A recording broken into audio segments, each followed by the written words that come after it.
예수는 나의 힘이요 내 생명 되시니 구주 예수 떠나가면 죄중에 빠지니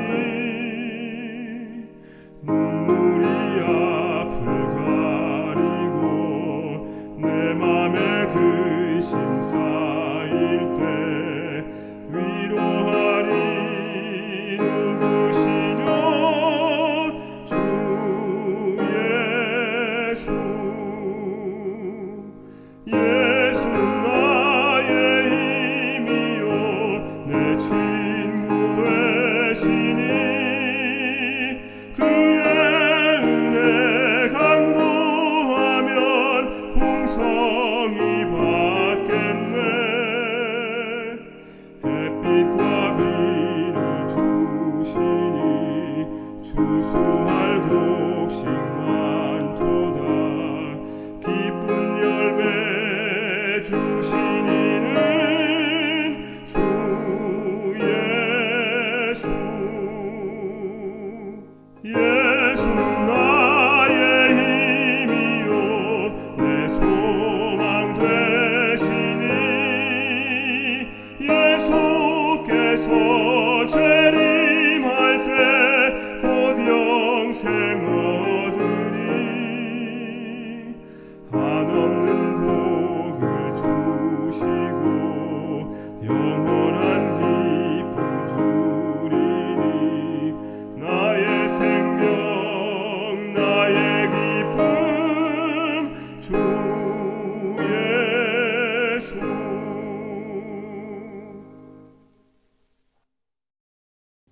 사랑의 아버지 하나님, 이 시간 주님을 예배하기를 원합니다. 저의 귀를 열어 주의 음성을 듣게 하여 주시고 저의 눈을 열어 주를 보게 하시고 저의 마음을 열어 주님을 영접케 하여 주시옵소서. 은혜가 충만한 시간 될 수 있도록 함께 하여 주시옵기를 예수님 이름으로 간절히 기도하옵나이다.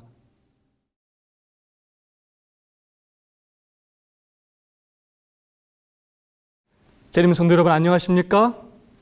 저는 인천 세천사교회를 섬기는 김현철이라고 합니다. 코로나19로 어지러운 이때 하나님의 위로와 보호하심이 함께하기를 소망합니다. 또한 하나님께서 우리나라와 국민을, 우리 재림교회 성도를 지켜주시기를 소망합니다. 이 코로나19 사태가 교회에게 큰 위기일 수도 있지만 오히려 영적으로 잠자던 우리를 깨워서 사명을 새롭게 하여 재림을 준비하게 하는 특별한 기회가 되기를 간절히 소망합니다. 오늘 저는 사도행전 12장의 말씀을 본문으로 하나님의 섭리를 믿으라 라는 제목으로 여러분과 말씀을 나누고자 합니다. 하나님의 말씀 사도행전 12장 1절로 3절까지의 말씀을 함께 보겠습니다. 그때 헤롯 왕이 손을 들어 교회 중 몇 사람을 해하려 하여 요한의 형제 야고보를 칼로 죽이니 유대인들이 이 일을 기뻐하는 것을 보고 베드로도 잡으려 할세 때는 무교절일이라. 사도행전 12장에 등장하는 주요한 인물 3명이 있습니다. 바로 야고보, 헤롯, 베드로입니다. 가만히 살펴보면 이 세 사람의 운명이 자신들의 의지와는 상관없이 급변하는 것을 보게 됩니다. 예상치 못한 상황과 형편에 처하게 되는 것을 보게 됩니다. 저는 이 시간 이 세 명의 삶과 죽음을 통하여 하나님의 섭리를 살펴보고자 합니다. 그때 헤롯 왕이 손을 들어 교회 중 몇 사람을 해하려. 헤롯이 교회를 핍박하였습니다. 여기서의 헤롯은 헤롯 아그리파 1세를 의미합니다. 헤롯 대왕의 손자이고 또한 침례에 의한 이야기에 등장하는 헤로디아의 남매이기도 합니다. 헤롯이 무슨 일을 하느냐? 요한의 형제인 제자 야고보를 잡아서 칼로 죽였습니다. 그런데 그 이유가 무엇이냐? 참 어이가 없습니다. 바로 유대인들의 환심을 사기 위해서였습니다. 원한이 있어서 죽인 것도 아니고 시비가 붙어서 싸우다가 죽인 것도 아닙니다. 유대인들의 인기를 얻기 위해 사람을 죽인 것입니다. 자기 정권을 유지하기 위해, 사람들의 비유를 맞추기 위해 사람을 죽였습니다. 헤롯은 당시 이렇게 사람 죽이는 것을 아무렇지도 않게 생각했습니다. 유대교의 개종한 사람이라고 고백했던 그가 하나님을 사랑하고 하나님을 섬긴다고 고백하며 유대인의 율법의 의식을 열심히 행했던 그가 자신의 권력을 위해서라면, 자신의 지위를 위해서라면 누구라도 얼마든지 죽일 수 있는 그런 사람이었습니다. 말로만 하나님, 하나님하고 율법 했지 양심이 마비되었고 돈과 권력에 마음을 빼앗긴 사람이었습니다. 이 얼마나 끔찍하고 무서운 일입니까? 오늘날의 세상도 마찬가지입니다. 사람의 생명을 귀히 여기지 않는 시대입니다. 양심이 마비되어서 돈에 정신을 빼앗겨 아무렇지도 않게 사람을 죽이는 세상입니다. 그런 범죄가 매일 곳곳에서 일어나고 있습니다. 점점 그런 일들이 일상화되어 가고 있고 증가하고 있습니다. 그래서 사람이 죽는데 점점 무관심해지고 있습니다. 나의 행복, 나의 이기심을 충족하는 데 집착하느라, 나의 인생의 성공을 위하여 사느라 다른 사람의 생명을 귀히 여기지 못하고 무관심하고 때로는 짓밟는 세상입니다. 그런데 그리스도인인 우리도 그렇게 살 수가 있습니다. 우리가 직접 사람을 죽이지는 않지만 나 사는 일에만 집중하느라 죽어가는 사람에게 무관심하면, 불쌍하고 연약한 사람들을 사랑으로 돌보지 않으면 나도 모르게 나도 그런 삶을 살 수 있다는 것입니다. 결국 신앙은 사람을 얼마나 귀히 여기느냐입니다. 하나님을 사랑하는 만큼 얼마나 이웃을 사랑하느냐입니다. 한 사람을 얼마나 귀히 여기느냐, 얼마나 소중히 여기느냐입니다. 아무리 신앙생활을 열심히 해도 자기의 구원만을 위해 살면 마침내 아무 소용이 없는 것입니다. 얼마나 다른 사람을 귀하게 여기느냐가 신앙의 척도인 것입니다. 여러분 주변에 여러분 마음에 들지 않는 사람이 분명히 있을 것입니다. 자주 마주치지만 무관심하게 여기며 살았던 사람이 분명히 있을 것입니다. 마음에 안 들어도 무관심하지 말고 구박하지 말고 진심을 다하여 정말로 귀히 여겨주시기 바랍니다. 그 사람이 내 삶에 아무런 도움이 되지 않는 것처럼 보여도 귀히 여겨주시기 바랍니다. 우리의 성도를, 친구를, 그리고 이웃을, 아니 원수까지라도 귀히 여겨주시기 바랍니다. 그 일을 우리 하나님께서 기뻐하십니다. 우리의 그런 행동을 하나님께서 행복해 하십니다. 하나님을 사랑할 뿐만 아니라 사람을 사랑하고 귀히 여기는 우리 모든 재림 성도가 되기를 간절히 바랍니다. 그렇게 야고보는 헤롯의 핍박으로 죽게 되었습니다. 제자 중 첫 번째 순교자가 되었습니다. 야고보 입장에서 생각지도 못한 죽음이었을 것입니다. 너무 갑작스러운 죽음이었습니다. 교회로서는 생각지도 못한 충격이요 손실이었습니다. 또한 두려움이었습니다. 악인에 의해서 의인이 어찌할 도리 없이 죽는 아주 허망한 죽음이었습니다. 그런데 사도행전 12장은 또 한 사람의 죽음을 이야기하고 있습니다. 누구의 죽음이냐? 바로 헤롯의 죽음입니다. 야고보를 죽인 헤롯이 갑자기 죽는 장면이 12장 20절로 23절에 기록되어 있습니다. 이 두로와 시돈이라는 땅은 헤롯이 다스리던 영토가 아니었습니다. 자치도성이었습니다. 헤롯은 두로와 시돈에 대하여 안 좋게 생각하고 있었습니다. 그래서 해상무역을 하는 두로와 시돈을 방해하였습니다. 그것을 두려워했던 두로와 시돈 사람들이 헤롯의 마음을 사기 위해 찾아와 아부하는 내용이 성경에 그려져 있습니다. 어느 날 헤롯이 백성들 앞에서 연설을 하였습니다.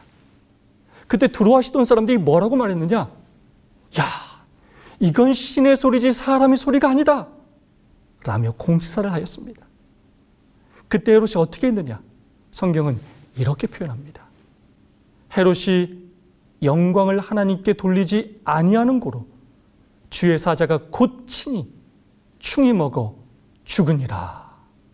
자신이 마치 하나님인 것처럼 사람들의 생명을 마음대로 좌지우지하고 자신이 모든 것을 할 수 있는 사람인 것처럼 생각하며 행동하고 사람들이 그 공치사의 정신을 잃고 마치 자신이 진짜 하나님인 것처럼 하나님의 영광을 가로챘던 그를 하나님께서 치셨습니다.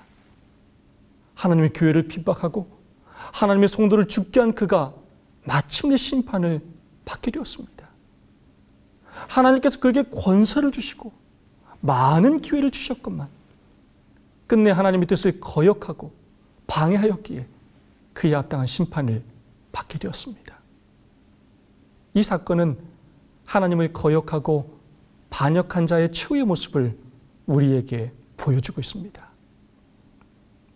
헤롯 역시 야고보처럼 갑작스러운 죽음이었습니다. 예상치 못한 죽음이었습니다. 자신이 그렇게 죽을 것이라고 전혀 생각하지 못했을 것입니다.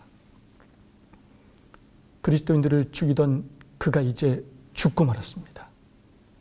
주 44년 제위 7년 그의 나이 53살에 죽고 말았습니다. 야고보와 헤롯, 이 두 사람의 죽음이 얼마나 비교가 됩니까? 영혼을 구원하기 위해 복음을 전하며 사명을 감당하기 위해 믿음으로 살다가 죽은 야고보, 높은 지위에 있었지만 지위와 명예를 위해 다른 사람을 아무렇지도 않게 죽이며 살다가 죽은 헤롯. 당시 헤롯의 장례식은 대단했을 것입니다. 그에 비해 야고보는 초라했을 것입니다. 그러나 마지막 날에 엄청난 반전이 있을 것입니다. 지금은 똑같아 보이지만, 그냥 무덤에 있는 것처럼 보이지만 엄청난 차이가 있을 것입니다. 헤롯은 영원한 것을 도적질하여 짧고 유한한 세상의 것과 바꿔버렸습니다. 어리석은 삶을 살았습니다. 자신을 위해 살다 사람을 귀히 여기지 못하였습니다. 하나님께서 주신 권세와 특권을 남용하였습니다. 기회를 악용하였습니다. 야고보는 순교자 그 모습으로 하나님 앞에 서지만 헤롯은 돌이킬 수 없는 죄인으로 심판대 앞에 서게 될 것입니다. 야고보는 영생을 얻었고 헤롯은 영생을 놓쳤습니다. 야고보는 생명의 부활인 첫째 부활에 참여할 것이고 헤롯은 심판의 부활인 둘째 부활에 참여하게 될 것입니다. 헤롯의 삶과 죽음을 보면서 하나님의 섭리가 무엇인지 고민하게 됩니다. 우린 왜 하나님께서 저런 악한 헤롯에게 야고보를 죽게 하시는가 생각할 때가 있습니다. 악인이 마음대로 의인을 핍박하고 함부로 할 때, 악인이 오히려 의인보다 잘 되는 것처럼 보일 때 이해하기 어렵고 속상할 때가 있습니다. 악인이 더 잘 살고 더 세상에서 인정받고 더 많은 것을 소유하고 마음대로 하는 것처럼 보일 때가 있습니다. 오늘날의 세상에서 그런 일이 많이 있습니다. 그러나 그것이 끝이 아님을 우리는 반드시 기억해야 합니다. 악인이 세상을 주관하는 것처럼 보이지만 마침내 세상을 주관하시는 분은 하나님이십니다. 생사화복을 주관하시는 분은 하나님이십니다.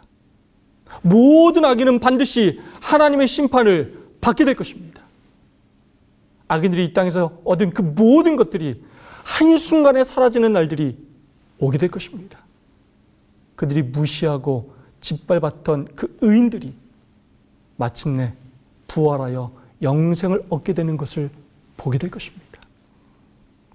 오늘 우리는 누구의 모습으로 살아가고 있습니까? 오늘 우리는 야고보와 헤롯 중 누구의 삶을, 누구의 죽음을 더 갈망해야 합니까? 악인이 잘 되는 것, 악인이 성공하는 것 절대로 부러워하지 마시기 바랍니다. 하나님께서 마침내 심판하실 것입니다. 하나님께서 마침내 우리에게 주시고자 하시는 것은 이 세상의 것이 아닙니다. 이 땅을 위해 살고자 하면 이 땅으로 끝날 것이요, 하늘을 위하여 살면 영생을 얻게 될 것입니다. 나를 위해 살고자 하면 죽고, 하나님과 다른 사람을 위해 죽고자 하면 마침내 살게 될 것입니다. 결국 생명의 주인은, 역사의 주관자는 하나님이십니다. 나를 위한 삶을 그치고 사나 죽으나 하나님과 복음 전도를 위하여 살게 되기를 간절히 바랍니다. 나에게 주신 지위, 기회, 재산, 달란트, 이 모든 것들을 영혼군을 위해 사용하게 되기를 간절히 소망합니다. 이번에는 또 다른 두 사람을 비교해 보기를 원합니다. 바로 야고보와 베드로입니다. 방금 전에는 악인 헤롯과 의인 야고보를 비교했다면 이번에는 의인과 의인을 비교해 보겠습니다. 헤롯에게 잡혔던 두 제자의 운명은 완전히 달랐습니다. 헤롯이 야고보를 죽이자 유대인들이 기뻐하자 헤롯은 베드로도 죽이려고 잡아오게 가두었습니다. 그런데 결국 어떻게 되었습니까? 야고보는 죽었지만 베드로는 구출되었습니다. 교회가 베드로를 위해 간절히 기도하는 내용, 하나님께서 베드로를 기적적으로 감옥에서 구출하시는 내용이 사도행전 12장에 자세히 기록되어 있습니다. 그에 비해 야고보의 죽음 내용은 단 한 절로 기록되어 있습니다. 요한의 형제 야고보를 칼로 죽이니. 교회가 그를 위해 기도하는 내용도, 하나님께서 그를 구출하시기 위해 노력하는 내용도 전혀 기록이 되어 있지 않습니다. 이런 고민을 하지 않을 수가 없습니다.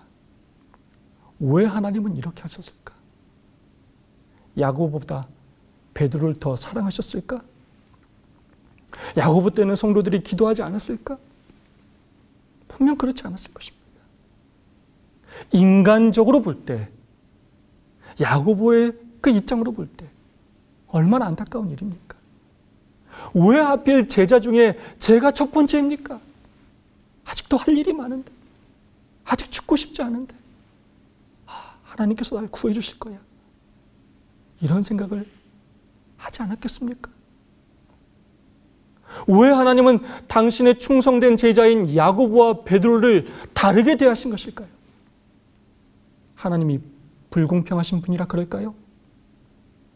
아닙니다. 똑같이 신앙생활을 해도 그 삶의 모습이 다 다릅니다. 똑같은 상황에서 똑같이 기도해도 결과가 다 다르다는 것입니다. 어떤 암 환자는 낫기도 하지만 어떤 환자는 죽기도 하는 것입니다. 똑같은 상황에서 똑같이 기도를 드렸다고 결과가 다 같지 않다는 것입니다. 그 이유가 무엇이냐? 그 이유는 바로 우리 개개인을 향한 하나님의 섭리가 다 다르기 때문입니다. 마침내 나에게 가장 좋은 것이 무엇인지를 우리 하나님께서 가장 잘 아시기 때문입니다. 내가 부족하더라도, 내가 실수하더라도 그것까지 감안하시어 나를 가장 좋은 길로 인도하시는 우리의 하나님이시기 때문입니다.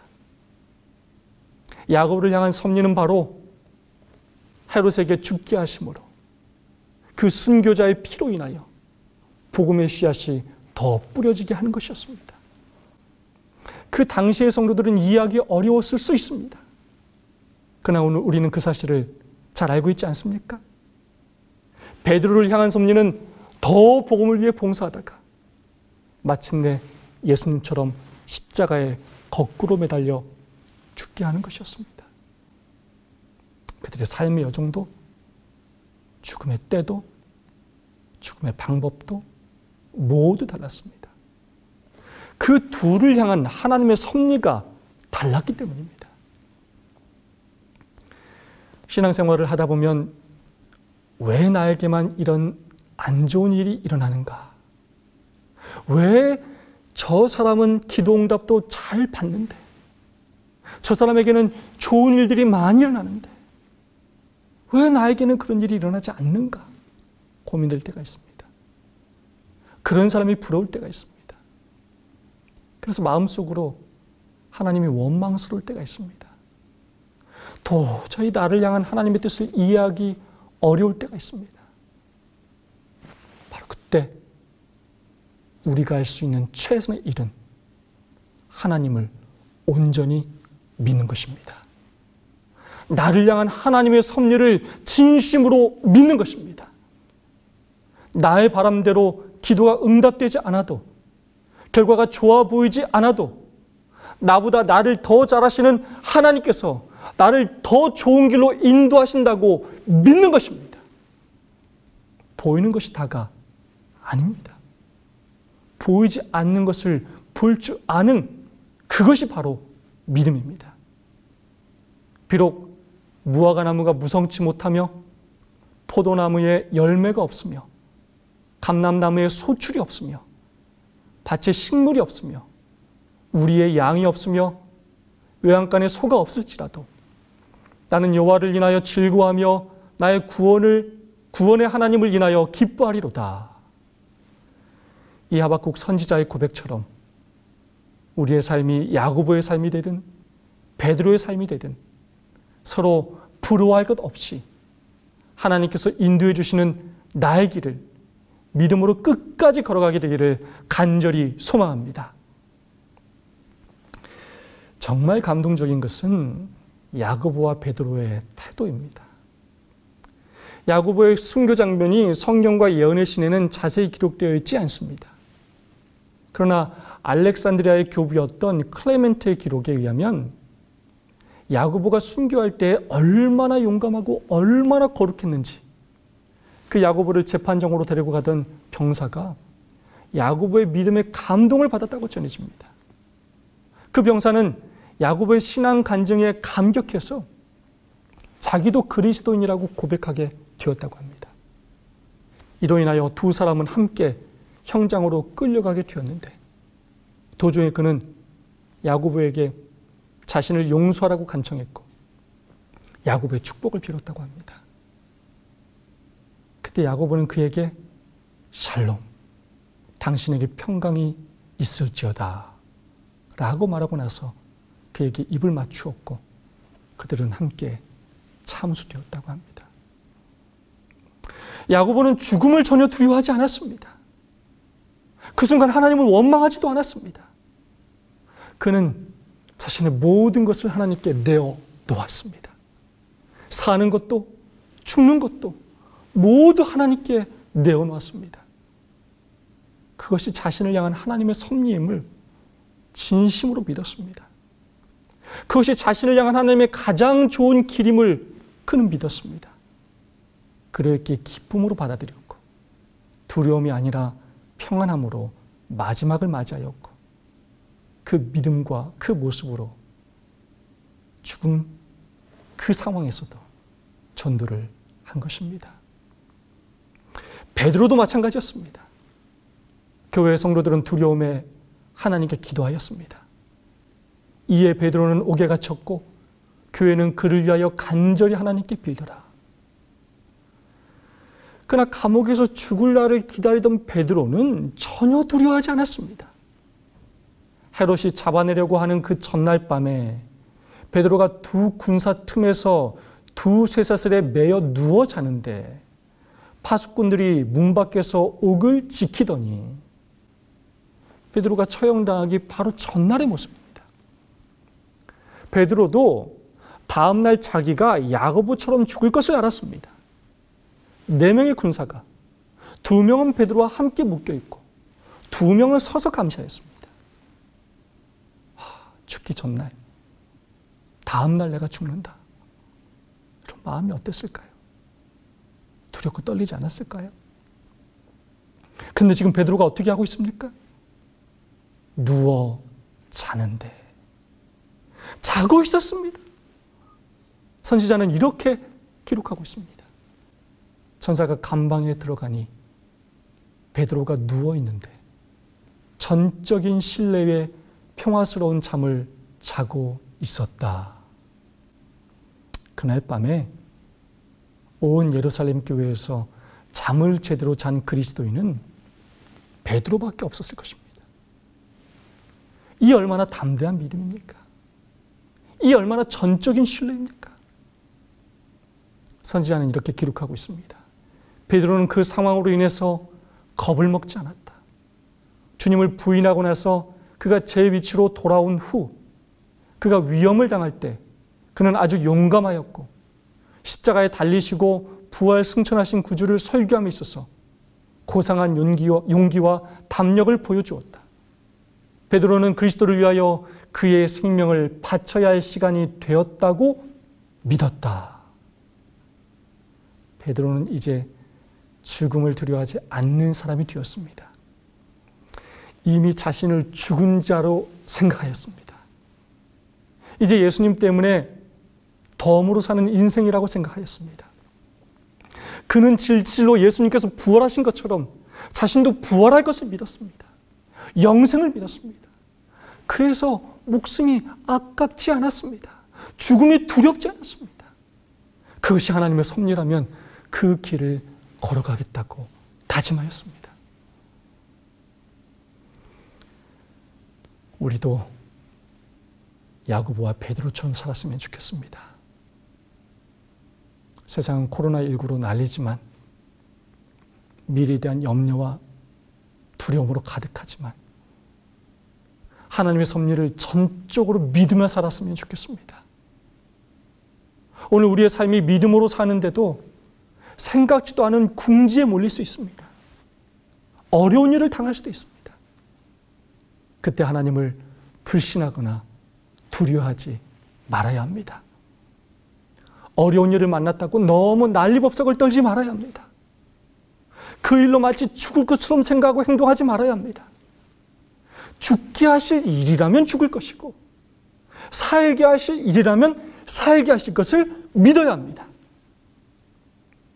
그 일에도 하나님의 뜻이 있음을 믿어야 합니다.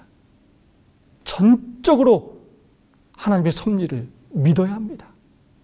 거룩한 담대함으로 하나님을 믿는 믿음으로 내 삶 자체를 하나님께 맡겨야 합니다. 사나 죽으나 하나님의 것이니 하나님의 뜻대로 하옵소서라고 기도해야 합니다. 그러므로 우리의 삶의 목표가 이 땅에서 오래 사는 것이 되지 말아야 합니다. 이 땅에서 잘 먹고 잘 사는 것이 되지 말아야 합니다. 이 땅이 아니라 저 하늘에서 영원히 사는 것이 되어야 합니다. 하나님의 뜻대로 살다가 하나님의 뜻대로 죽는 것이 되어야 합니다. 이는 내 생각이 너의 생각과 다르며 내 길은 너의 길과 다름이니라. 여호와의 말씀이니라. 이는 하늘이 땅보다 높음같이 내 길은 너의 길보다 높으며 내 생각은 너의 생각보다 높음이니라. 이 말씀을 믿으십니까? 하나님은 나보다 나를 향한 더 좋은 길을 알고 계십니다. 우리의 하나님은 나보다 나의 미래를 더 잘 준비하고 계십니다. 내가 하나님을 위해 일하는 것만 생각하고 사는데 그것과 비교할 수 없이 하나님께서 나를 위해 더 크게 일하고 계십니다. 하나님께서 당신을 위해 사는 당신의 믿음의 자녀를 끝까지 책임지실 것입니다. 이 땅에서도 우리를 인도하실 뿐만 아니라 재림의 날 생명으로 부활시키실 것이고 영생을 선물로 주실 것입니다. 그 하나님의 섭리를 전적으로 믿음으로 그 모든 인도하심에 감사함으로 따라가는, 그리하여 죽는 그날까지 사명을 감당하며 사는 저 여러분 모두가 되기를 간절히 바라며 말씀을 마치겠습니다. 기도하겠습니다. 생명의 주관자이신 사랑의 아버지 하나님, 오늘도 저희를 살게 하시니 진심으로 감사합니다. 저희를 살게 하신 주님의 특별한 뜻과 사명이 있을 줄 저희들 믿사오니 저희를 선하신 길로 인도하여 주시고 주님의 축복의 통로로 사용하여 주시옵소서. 야고보와 베드로처럼 전적으로 하나님의 섭리를 믿으며 이끄시는 대로 충성하며 살게 하여 주시옵소서. 주님 오실 날이 가까웠습니다. 목숨 바쳐 새천사의 기별을 땅끝까지 전하는 저희 모든 재림 성도가 될 수 있도록 지도하여 주시고 축복하여 주시옵기를 예수님 이름으로 간절히 기도하옵나이다. 아멘.